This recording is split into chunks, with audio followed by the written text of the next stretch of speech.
ɲɛnajɛ jɛkulu cɛ muso denmisɛnnin fara mabɔkɔrɔ kan, an bɛ bɛɛ lajɛlen fo ka bɛɛ lajɛlen waleɲuman dɔn. An b'an ka candidat kɛrɛfɛ nin wagati na commune 3 ka d'a ka kunnafonidila tiɲɛ don a fɔra ko anw ka baara la an kan ka bɛɛ lajɛlen lamɛn nka waati dɔw bɛ yen i yɛrɛ b'i jɔ i jɔyɔrɔ la ka d'a kan n'i y'a ye maa min bɛ yen n'a bɛ se ka maaw dɛmɛ k'u dɛmɛ ka hadamadenw dɛmɛ k'u dɛmɛ ka jamana bɔ ka jamana kɔnɔdenw bɔ k'u magow dilan kunnafonidila i ye fasoden de ye fɛnɛ o tigilama n'i tugura o kɔ o tɛ baasi ye. An bɛ maa min kɛrɛfɛ nin waati na n'o ye Sɛki Umaru Gajibo ye. Ale ye sigida 3nan a y'i kanbɔ député kalata nɔfɛ. Ala ye jɔyɔrɔ fɔlɔ nɔgɔya a ye premier tour yɛrɛ la. Ministère de l'administration nana jaabiw bɔ a jirala k'a fɔ min ye Sɛki Umaru Gajibo ye siga t'a la o tuma a bɛ taa deuxième tour la. O kɔfɛ min ye cour constitutionnel ye o nana jaabiw bɔ a jirala k'a fɔ min ye Elhaji Sɛki Umaru Gajibo ye o tuma a tɛna taa deuxième tour la. Maa min dun ye 4e yɛrɛ ye n'o 4nan ye ka laban ka n'o bila an ye. An y'a ye k'a fɔ a ye wele da ani wele a ka maaw kumana radio so yɛrɛ la n'o ye Sisoko ye bɛɛ y'a kumakan mɛn radio yɛrɛ la. O kuma o tɛmɛnen kɔ ka bɔ yen an yɛrɛ y'a kanu yalasa n'a bɛ se ka masala wa a jɛnna n'a ye. Kɔrɔfɔ caman bɛ yen k'a fɔ ko min ye Sɛki Umaru Gajibo ye nkalonbatigɛ caman bɛ ka kɛ nin waati na. Ko Sɛki Umaru Gajibo ko a taara Luxembourg la ko a dalen bɛ yen. Aw yɛrɛ ɲɛ b'a la k'a fɔ min ye Sɛki Umaru Gajibo ye a sigilen filɛ nin ye yɔrɔ min na nin ye sugu kɔnɔna de ye n'o ye Tomukɔrɔbugu sugu ye a ka bureau kɔnɔna wa musow fana sigi mɛn k'a kɔnɔ nin waati na QG fana na. O tuma o bɛ mun ko fɔ o b'a jira k'a fɔ kalo de tigɛra min fɔra o tɛ tiɲɛ ye. Nka maa minnu fana y'a fɔ tiɲɛ yɛrɛ la n'i ye kuma in jateminɛ k'i ka sebaaya bɔsi la k'a di maa wɛrɛ ma a bɛ mun jigin i kɔnɔ ayiwa ni hadamaden n'i y'a sɔrɔ i tɛ tiɲɛ jɔlen ye ayiwa o ye saya de ye walima o ye bana de ye walima k'i ta ka taa n'i ye dɔgɔtɔrɔso la tiɲɛ yɛrɛ la o y'o de ye o. Nka hadamaden n'i kɛra cogo o cogo ayiwa i ye hadamaden kɔni ye hadamaden de ye tɔ tɛ kɔlɔkɔlɔ la o président kana jigin a la. O tuma président an nan'i fɛ yan bi ministère de l'administration territoriale ye jaabiw bɔ jaabiw bɛɛ lajɛlen bɔlen kɔ ka ban législatif yɛrɛ la premier tour yɛrɛ la. O jaabiw bɛɛ lajɛlen kɔfɛ n'i y'a jateminɛ i bɛna ye k'a fɔ commune 3 la jaabiw nana bɔ cour constitutionnel yɛrɛ fɛ. O bɔlen kɔfɛ a yira k'a fɔ ko Gajibo ka tɔn ani Gajibo yɛrɛ barisabu e de ye tɔn ɲɛmaa ye a tun fɔlen don k'a fɔ e bɛ deuxième tour la ayiwa k'aw ma taa deuxième tour la ni maa min y'i ɲininka mun de bɛ yen ni o ma ɲɛ i bɛ se k'o fɔ an ɲɛna o y'an ka ɲininkali fɔlɔ ye. Nka yanni i ka don ɲininkali kɔnɔ an b'a kanu i ka foli bila ka taa i kanubaw bɛɛ lajɛlen ani maa minnu bɔra ka kala ta i ye commune 3 kɔnɔna na yan musow la n'o ye Gajibo ka musow ye ani denmisɛnninw i ka foli di olu ma fɔlɔ i ka sɔrɔ ka n ka ɲininkali jaabi. Salamu aleykum. Waaleykum salam. N b'a fɔ auzubillahi mina shaitanir rajim. N b'a fɔ bi alhamdulilahi bi fana ye donba de a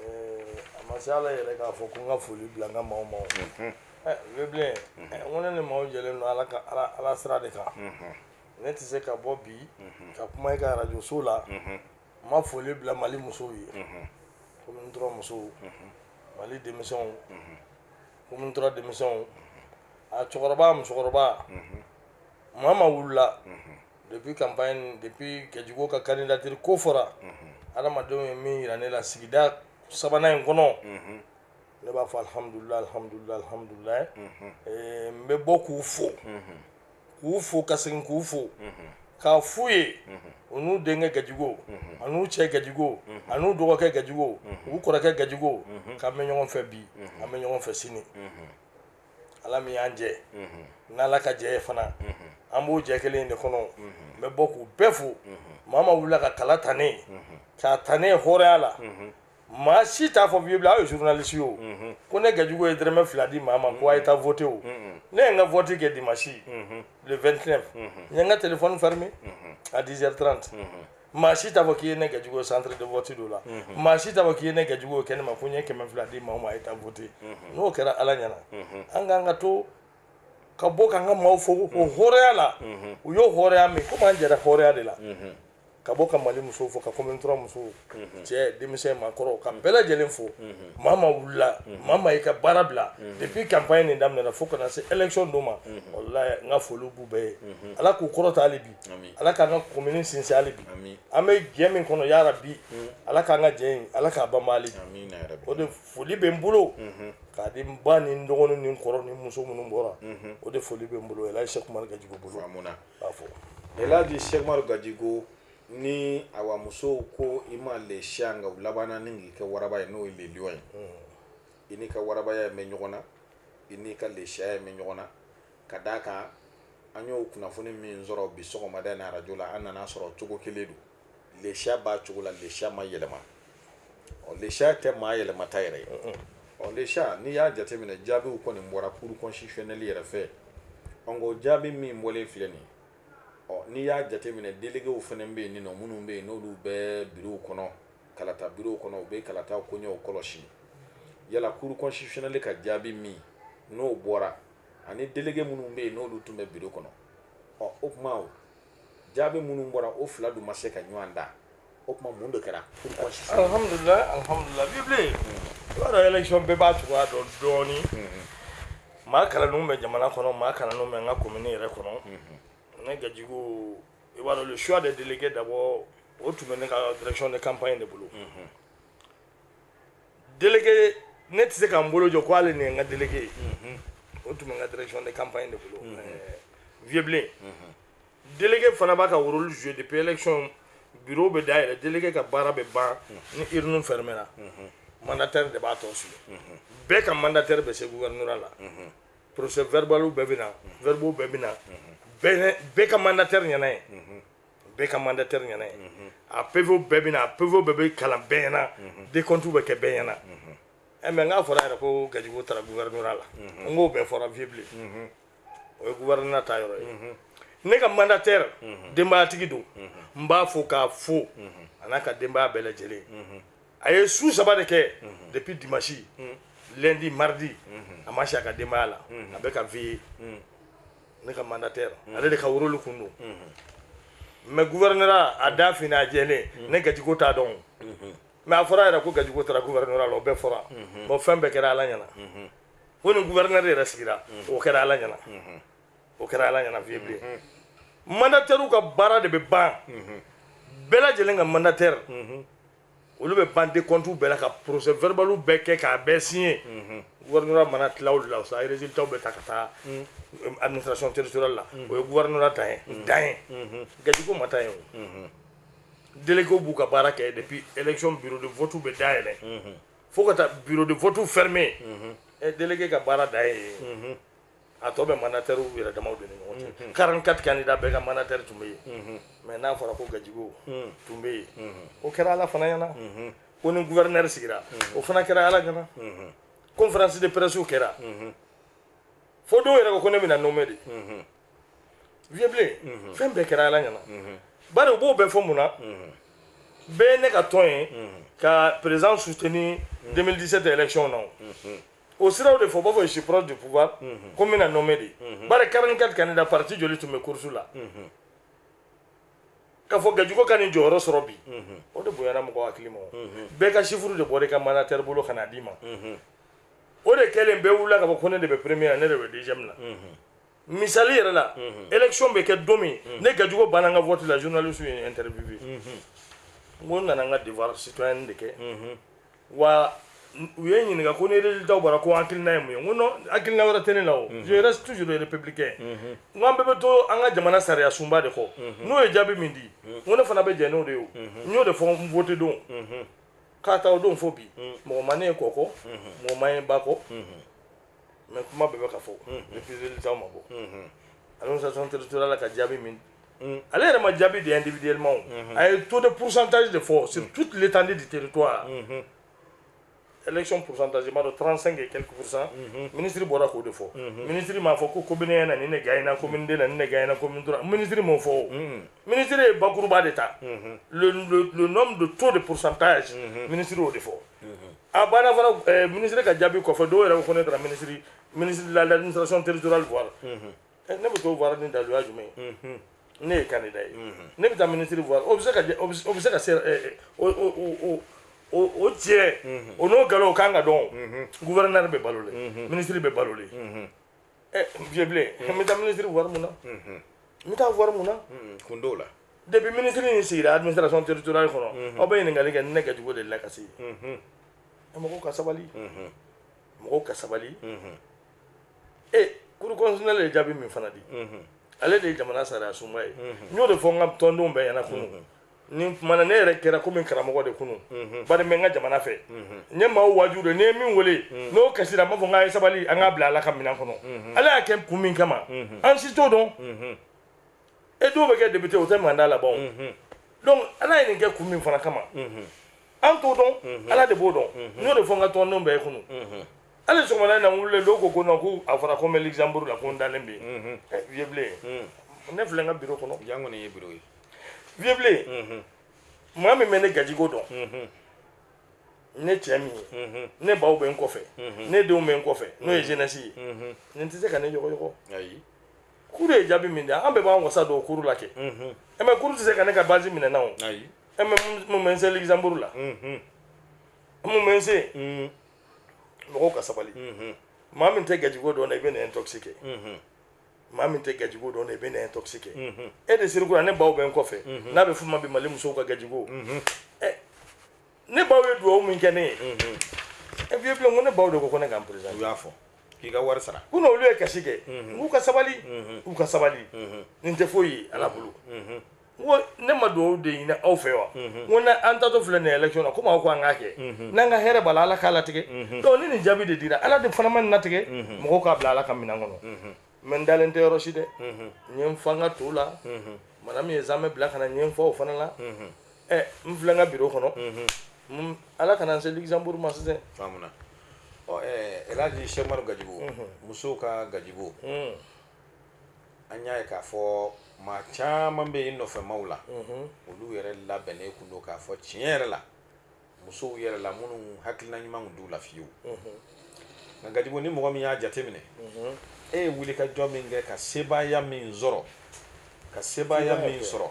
n'i y'a jateminɛ i bɛn'a ye k'a fɔ a fanga ka bon kosɛbɛ bari sabu maaw voter'i ye de k'o sebaaya k'o yɛlɛma k'o di maa wɛrɛ ma an bɛ se k'a fɔ ten nka gajigo min nana n dabali ban ni n b'a fɛ ka ɲininkali k'i la o la e ye i ka tɔndenw wele ka taa sabali ma mun na bibilen jamana kelen de b'an bolo n'olu bɔra ka mankan ci o ma ɲi dɛ o ma ɲi ne yɛrɛ tɔgɔ ma o ne de ko kunun jamana kɛlɛ o kɛlɛ wulila yan kɛlɛ wulila jamana in kɔnɔ min bɛ se ka na ni jamana basigilen n ko ne gajigo sen b'o la o de ne donna n'o turunin de ye jamana kɔnɔ n'a fɔra ko élection de jaabi bɔra ne ma sɔn ka to sariya sunba kɔ fo ka mɔgɔw bila fitinɛ la ne de kan ka kɛ sabalibaga ye fɔlɔ ka maaw la sabali o de la n ye n baw la sabali filebilen n'i ye républicain ye o de kan ka k'i ka baara ye mali kelen de b'an bolo a fitinɛ kun ye mun ye kundala u ka wuli ka fitinɛ kɛ ne yɛrɛ député y'a sɔrɔ fitinɛ kɔnɔ ne t'o fɛ o ala ka dili de ka ɲi n y'o de fɔ n baw ye kunun ne ye conseil min di kunun baw ma o de y'u bila kasi la et c'est normal u b'a dɔn u taara voter u balimakɛ ye lila la rasul ani gajigo kanu bari n'u jɛli min kɛra kunun population wulila k'o de dɔn ne ye o wallahi donc o tun b'o jo fɛ mɛ k'u ka sabali o sabalilen de kan wa hali wula in na n ye n balakaw wele o sabali kelen de don ani bonyamasegin o t'o k'u ye bi a faamuna Elhaji Cheikh Umaru Gajigo hali bi an bɛ ɲininkali k'i la ka d'a kan an ye kibaruya juguw caman de mɛn a jirala k'a fɔ ko Musa Jawara o min ye service renseignement ɲɛmaa ye ko Musa Jawara kun bɛna sin ka e nommé de ka sin ko nomination de kun don hali maa minnu bɛna voter tɛ dɛ nomination de tun bɛna kɛ an b'a fɛ k'a dɔn Musa Jawara tun bɛna e nommé cogo di k'i kɛ député Musa Jawara yɛrɛ yala i b'a dɔn wa n'i y'a dɔn ye Musa Jawara dɔn sisan de wa ou bien i y'a dɔn waati jumɛn b'a fɛ merci Vieux. Alhamdulillah ne ni Musa Jawara ma ɲɔgɔn dɔn bi élection ma yira ni régime ma yira o bɛ se ka ne nommer cogo di fɛn bɛɛ kɛra Ala ɲɛna Vieux n bɛna kuma dɔ f'i ye n balimakɛ dɔ bɛ yen u b'a fɔ Asale Mayiga a bɔra an fɛ yan ntɛnɛn don n ko Mayiga n ko kuma min bɛ ne balimakɛ kan bi élection ye ne bɛ se ka désister a la n ko n bɛ désister k'a da k'a bɛ ka ko min ta ne kama bi a sen t'a la a bolo t'a la mɔgɔw tɛ sabali ne tɛ se ka n balimakɛ yɛrɛ to jamana problème min b'ale kun kan bi ko n b'a da don nin élection in na Vieux wallahi suma wallahi Ala tulo bɛ n kan na n y'a fɔ n balimakɛ ye bureau kɔnɔ lundi don n ko élection in nɛgɛ tɛ ne la Ala ye n lamɛn de o n ko élection in nɛgɛ foyi tɛ n na mais n tɛ se k'o fɔ n ka tɔndenw y'a don k'a da ka ɲɛ intox min bɛ n balimakɛ kan ne n'a ka jɛ ma kɛ nin régime ye an ka jɛ ma sɔrɔ nin élection fɛ a bɛ san joli bɔ Vieux a bɛ san yɛrɛ ka bɔ bi a bɛ 40 bɔ a tɛ 40 bɔ nka a bɛ 20 kɔni bɔ a b'o bɔ ka ca o ye dɛ san 20 ye wayi depuis a bɛ Tomɔrɔbugu yan carte kan kɔnɔ o tɛ bi ye dɛ o tɛ bi ye ne t'o da don nin na ne b'o dɛmɛ de jamana basigi la ne t'o dɛmɛ k'a fɔ ko ka ne dɛmɛ élection ko la n'o de don a ma fɔ ko ne taara gouverneur fɛ yen n taara ministre fɛ yen wa yanni n ka taa gouverneur fɛ ou bien yanni n ka taa gouverneur ni ministre fɛ n tɛ taa Musa Jawara fɛ yen siɲɛ kelen k'a da kan Vieux élection in nɛgɛ kun tɛ ne kɛcogo la k'a da kan n terikɛ ye ku min ta nin ko la wa hali ni Ala tun y'a di ne ma o de bɛ fɔ o de bɛ fɔ mais Ala ye min dɔn o ye wasa kɛ Ala ye min dɔn o ye wasa kɛ Vieux bi hami min bɛ ne kɛcogo la o tɛ nin élection ye o Ala bɛ se ka jamana in kisi bana min b'an kunna fɔlɔ o ye ne hami ye bi an ka sɔrɔsi minnu n bɛ ka sa tan ka dugawu kɛ Ala ka nɛɛma kɛ silamɛ su minnu taara fɔlɔ ka dugawu k'olu ye ani jamana Ala bɛ se ka jamana in basigi cogo min o de y'a min bɛ ne kɛcogo la ni élection tɛ o mais kuma bɛ fɔra ne balimakɛ ma ko bɛna ne nommer Vieux hali ni Ala tun ye ni victoire di ne ma k'a ye 300 millions di ni Amadu ma a kelen o bɛɛ fana fɔra mais fɛn bɛɛ kɛra Ala ye million 300 Vieux n'o million 300 n'o tun bɛ ne terikɛ bolo k'a di ne ma n'o b'a bolo n'a y'o di ne ma ne tɛ taa élection yɛrɛ la ni ne kɛra député n bɛ 300 millions de sɔrɔ wa ayi n b'o sɔrɔ wa mɔgɔw ka sabali mais Ala y'a ka tiɲɛ dɛmɛ o Musa Jawara jamana de b'ale ni kan il dort pas cɛ min don ne de b'a dɔn a bɛ dɔgɔkun kɛ a tɛ sunɔgɔ a ye veille sur le pays o de y'a to arrestation min kɛra coup d'état min déjouera o don n'a bɛ sunɔgɔ la o tɛ kɛ o donc ne tɛ se k'o da to jamana basigi ko kan ko n bɛ t'o da don élection ko la mɔgɔw ka sabali wa n'a tun ye 300 millions di yan ne tɛ taa élection na yɛrɛ bilen n bɛ taa mun kɛ élection na ne kɛra député n bɛ 300 millions sɔrɔ i t'o sɔrɔ mais Vieux mɔgɔw tɛ sabali yan mɔgɔw wulila k'u ka hɔrɔnya de ta ka gajigo ka hɔrɔnya segin a ma bonya segin a ma n ye min kɛ sigida kɔnɔ n tɛ élu ye o n tɛ maire ye n tɛ député ye adamadenw hinɛ de bɛ n na Vieux Ala de ye n bila o sira kan n'o f'i ka radio la wagati la i y'a fɔ Vieux taa ne ka du kɔnɔ kɛ n'i ye forage sen ne ye ne ka du kɔnɔ mais n ye forage kɛ jamana in kɔnɔ k'a di maaw ma taa ne ka du kɔnɔ Vieux n'i b'a ye mɔgɔw ka sabali a bariko sigilen bɛ dukɛnɛ ma ten wa maa min bɛ gajiko dɔn ne da bɛ jamana in kɔnba bɛɛ la o ma daminɛ bi dɛ wa gajiko ka popularité maa tɛ Ala de don Vieux n'o de kun don mɔgɔw bɛ ka min fɔ Musa Jawara bɛ ne kɔfɛ ayisa n tun bɛ campagne kɛ wa n tɛ campagne kɛ o n tɛ n bolo courage wa candidat jɔn bɛ commune tora kɔnɔ 44 candidat i tɛ se k'i ka popularité kaya ne ka popularité la o hali n'a kɛra bolowulu ye ne b'i ci wallahi hali n'a kɛra bolowulu ye n b'i gosi wallahi Vieux hali n'a kɛra bolowulu de ne gajugo b'i ci k'a da maaw b'u ka hɔrɔnya de la ne nɔfɛ ne ladiriya ma dɛrɛmɛ di maa ma Mali musow ka gajigo ka microcrédit sigi an baw ye n ko n'an baw ma lafiya du tɛ lafiya sigida tɛ lafiya jamana yɛrɛ tɛ se ka diya o de ne b'o jɛ de kɔnɔ siga t'o la ne b'o jɛ de kɔnɔ hali sini ni cɛw bɔra an b'an bolo kɔrɔta maaw bɛ voter ne ye Vieux Ala de y'o kɛ o mɔgɔw ka fara cɛ la mɔgɔw ka fara cɛ la Vieux bi m'an bila ni hadamadenw bɛ ɲɔgɔn fɛ sa siga t'o la mɔgɔw ka sabali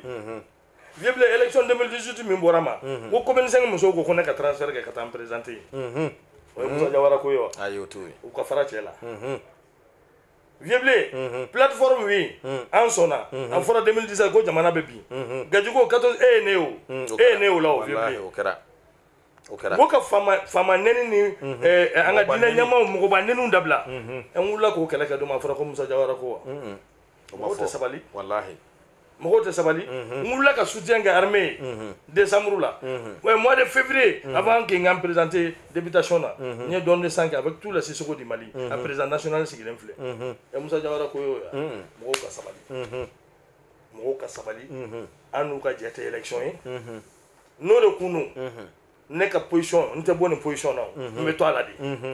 mais a da ma don a la hali kunun sɔgɔma jaabi bɛ bɔ tuma a t'a kalama a t'a kalama fiye bilen Musa Jawara tɛ jaabi a tun t'a kalama a t'a kalama donc mɔgɔw ka sabali ministre e bɛ journaliste ye e bɛ se ka taa gouverneur ɲininka e ni Gajigo ye ɲɔgɔn ye wa e bɛ se ka taa ministre Bokari Ba ɲininka e ni Gajigo ye ɲɔgɔn ye wa mɔgɔw ka sabali n'a y'a sɔrɔ ne ni nin bɛɛ lajɛlen ye ɲɔgɔn ye résultat dun bɛ bɔ gouvernorat la ka taa administration territoriale la ne ka jaabi bɛ falen a tɛ falen vieux bilen ne ni maa kelen min kumana o sɔrɔla o lundi kelen sɔgɔma de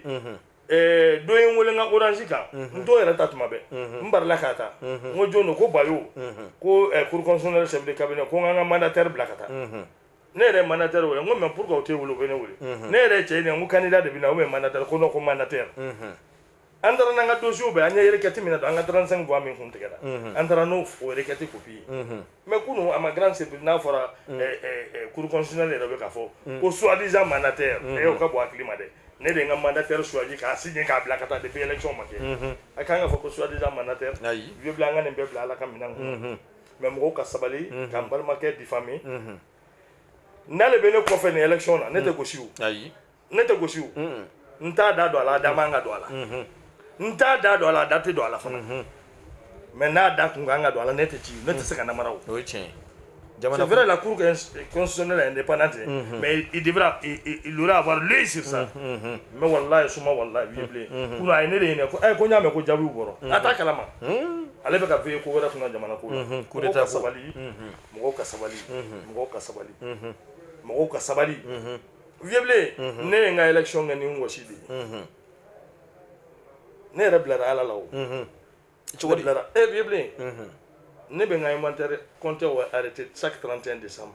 mais ala nin yɔrɔ bɔ n'o ye jaga ye ne ma se ka jaga bɔ ne nana yɛrɛ don élection ko Allahu akbar donc mɔgɔw tɛ sabali mɔgɔw tɛ sabali mais nimisa foyi tɛ n na bari ala de ye n bila sira kan ka mɔgɔw dɛmɛ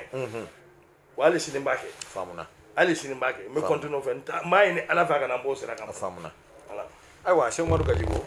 an ye nin bɛɛ lajɛlen faamu tɔgɔ tiɲɛw ni mankutu tiɲɛ minnu bɛ ka taa ka da i la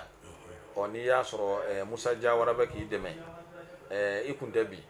o da ma don a la nka jama min b'i yɛrɛ kɔ sigida la o dogo tɛ maa la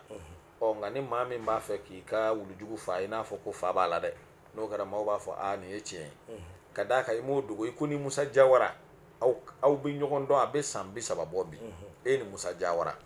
ayiwa o kuma o jɛ tɛ bilajɛ ye nka Musa Jawara yɛrɛ da ma don nin ko in na fiyewu n'a kun da donna a la e ti bi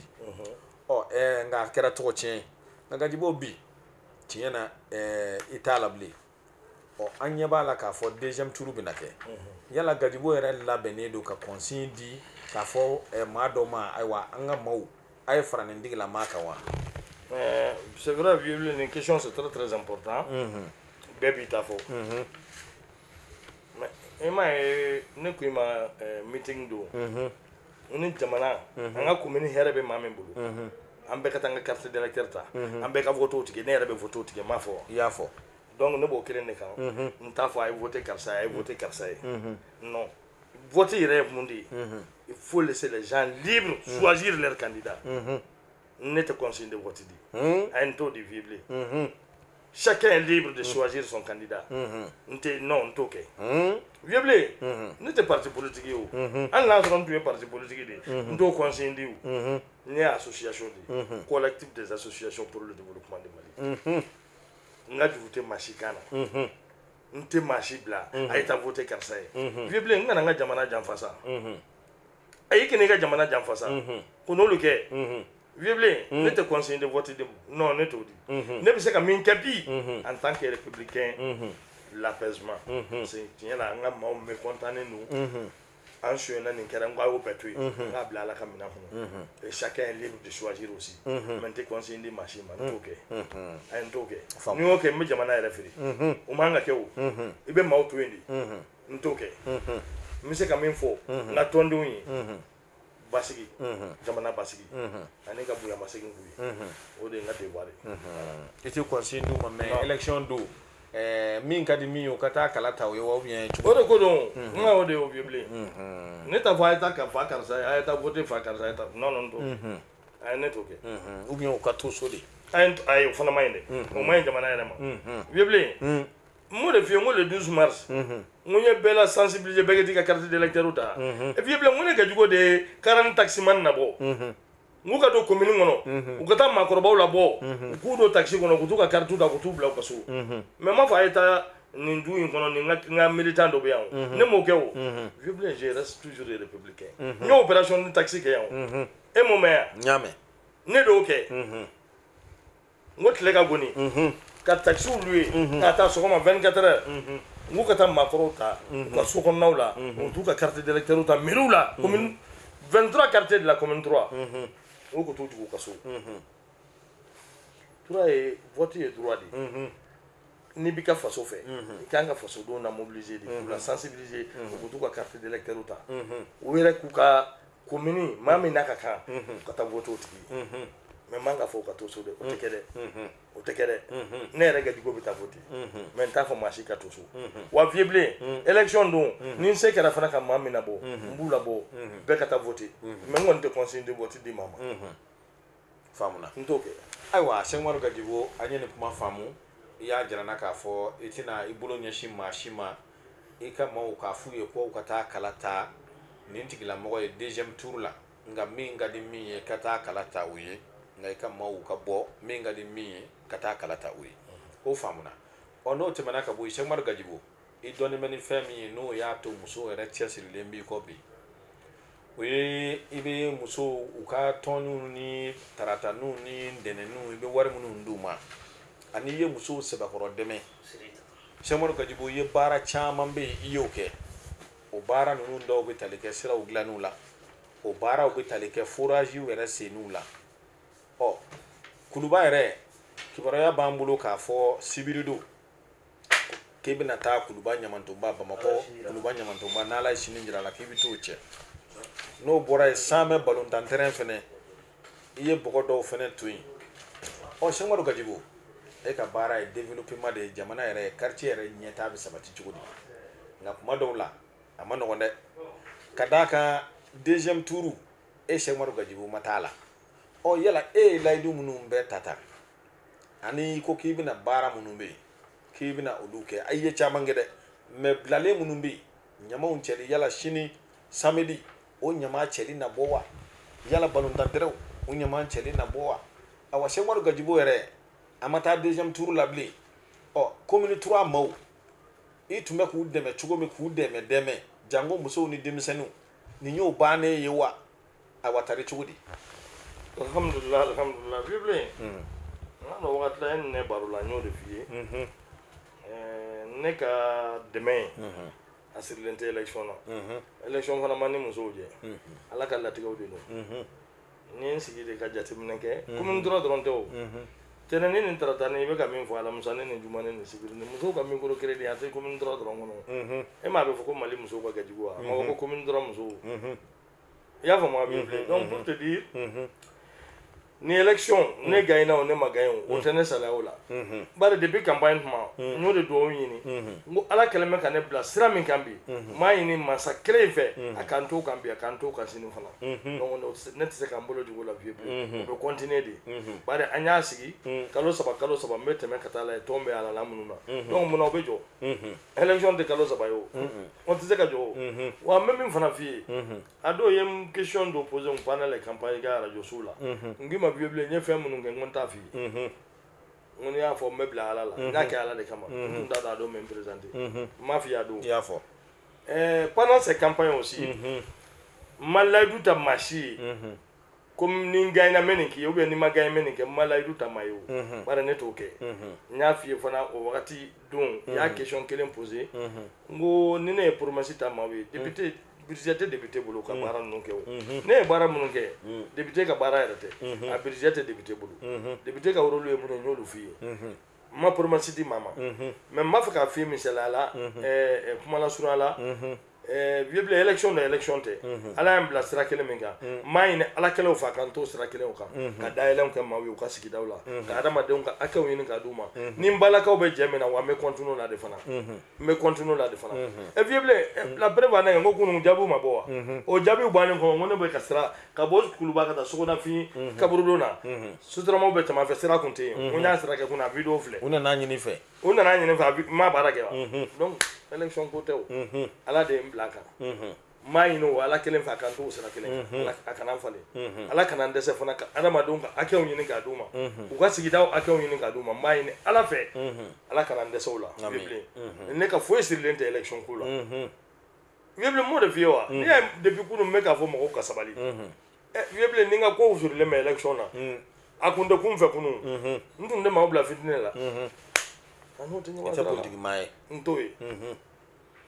je suis toujours dans le combat de la stabilité de mon pays. Et puis, la cohésion sociale, c'est quand on a adamadenw ka hakɛw ma ɲini ka di o ye tiɲɛ ye ne b'o kɛlɛ de la n b'a département yɛrɛ fana ne tɛ sala o la o n tɛ se ka sala o la wa ni n ka dɛmɛ fɛn fɛn ni n b'a kɛ ani élection tɛ fan kelen fɛ wa hali sini n'ala ka jɛ ye kuluba ɲamacɛw y'a kuma fɔ n ye n b'a cɛ sini ka sokɔnɔfin t'a cɛ n'ala ka jɛ ye vieux n b'a kɛ a faamuna ayiwa Cheikh Umaru Gajibo o kɔrɔ ye i ma députéya sɔrɔ mais i tun bɛ baara min na commune kɔnɔ commune 3 barisabu e yɛrɛ ye commune 3 den ye i ye Tomikɔrɔbugu ka ye o kɔrɔ ye i tun bɛ dɛmɛ ni dɛmɛ min kɛ foyi tɛ b'o la an y'o faamu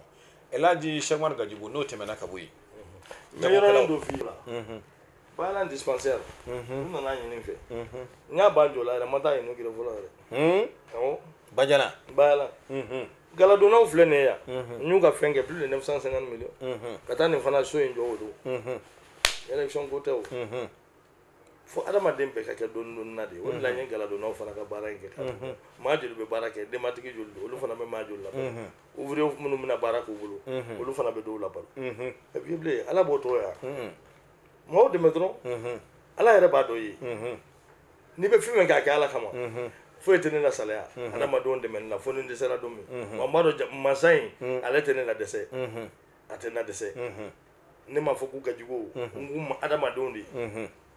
ye vieux bilen ne ye ko caman kɛ n t'olu fɔ o wa ala kana n dɛsɛ ka continuer a fɛ fana amina ya rabi jama voilà Elhaji Cheikh Umaru Gajibo jagokɛlaw i y'olu ka tɔnkulu dɔ ɲɛmaa ye an bɛna ɲinɛ o kɔ k'a sɔrɔ o nafa ka bon kosɛbɛ ka d'a kan ni mɔgɔ min ye commune 3 yɛrɛ ta k'a lajɛ sigida 3nan jagokɛla min b'a kɔnɔ o ka ca dɛ nka maaw bɛ ɲinɛ min kɔ jagokɛla caman bɛ yen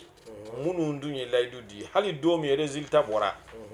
jagokɛla ɲɛmaaba dɔ ye ne yɛrɛ wele ko vie k'an ka cɛ ko a binna dɛ n ko a kɛra tan dɛ nka n'ala ye fɛn min kɛ n k'o de ka ɲi jagokɛlaw mobiliselen tun b'i kɔ kosɛbɛ folikan min b'i bolo ka ɲɛsin u ma ne kɔni b'a dɔn commune 3 jagokɛlaw a sugu bɛ sɔn ka caya dɛ foli d'u ma nin bɛɛ tun bɛ e kɔ Gajibo vieux bilen alhamdulillah jagokɛlaw dɔrɔn tɛ o je suis dans la confédération des fêtières du Mali n'o ye Mali tɔnbaw ne b'o kɔnɔ n b'o kɔnɔ ne bɛ foli d'o bɛɛ lajɛlen ma n bɛ foli di sinakodɛn maa bɛɛ lajɛlen ma a ka joma mɔgɔw Mayiga Ibrahim Mayiga n'a ka mɔgɔw Cheikh Umaru Sako n'a ka mɔgɔw Ablaye Cissé n'o ye Sénat Mali collectif des acteurs des marchés du Mali i m'u mobiliselen yen nɔfɛ i ma coordination et groupement de commerçants détaillants fo Ama Cissé ka mɔgɔw i ma syndicat national des transporteurs ye i ma chambre de métier ye ne ka foli bɛ bɛɛ de ye fɛn fɛn ye cɛsiri min kɛ a dan n'i ye jagokɛlaw ka jɛkulu la Sénat Mali collectif des acteurs des marchés du Mali i m'an ka fɔ da moi c'est moi qui est le secrétaire chargé de tous les équipements marchands Mali sugu bɛɛ lajɛlen maa min occupelen b'o la o ye ne Gajibo ye wa n ye commune 3 sugu bɛɛ fana ɲɛmaa ye e maa maaw ye ne nɔfɛ n ka foli bɛ bɛɛ de ye ne ka foli bɛ fêtière bɛɛ de ye o de la vieux bilen n k'i ma bi ko tɛ Gajibo ko ye sa Gajibo ko bɛ ala de bolo a tɛ maa si bolo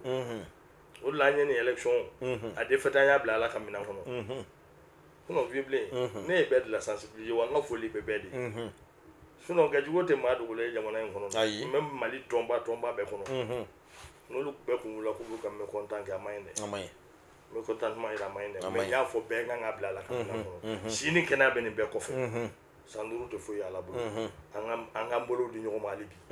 jamana basigi ambole no fe o vible ambole no fe o sigatara vible mo kele sima ke fetero ka kula ne gajugo te mina ayi Allahu akbar ay vible nte ma dugule jamana en kono atete mawka donc la mo ka sabal to ko tieni fe mo mbe bopi kani wulwule kan ani foli ani basigi ka dinga tonde ani mbe tomba munu kono ka foli la se bema be kan defeti bla la kamina kono o de wulwule kam ni foli be mbulu ka di bema gajibo kuma labana oui